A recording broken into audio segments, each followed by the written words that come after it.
Tell us a little bit about near-death experiences, because you have a section in the book about that. Again, the book is The Immortal Mind. How does this show that the brain and the mind are not the same? Well, near-death experiences, first of all, are fairly common. About at least 9 million Americans have had some kind of near-death or out-of-body experience. That's pretty well established.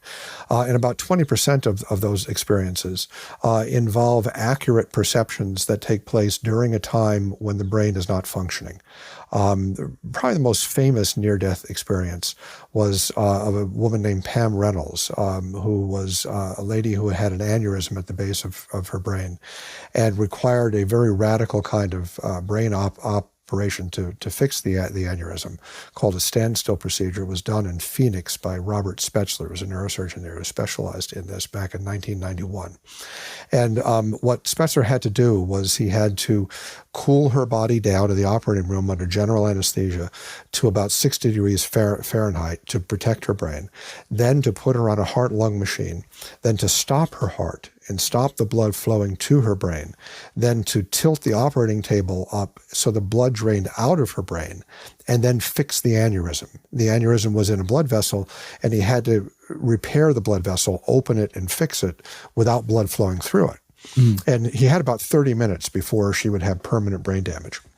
And he did the surgery. It worked very well. She was tested meticulously. They tested her brain waves, and she was clearly completely brain dead. I mean, there wasn't even any blood inside her brain. Her heart wasn't beating. And after the surgery, she told Dr. Spetzler that she watched the whole operation. She said that as soon as her heart stopped beating, that she felt a pop, and she felt herself coming out of her body. She rose up to the ceiling of the operating room over Spetzler's shoulder, watched him operate. She described to him in detail about his surgical instruments. She described his conversations word for word that he had. She described what the other doctors said and did during the operation. She knew intimate details of the surgery. Then she said she went down a tunnel. At the other end of the tunnel, she saw deceased relatives. They told her she had to go back and raise her kids. She had 3 kids. She couldn't stay on the other side. She went back down the tunnel.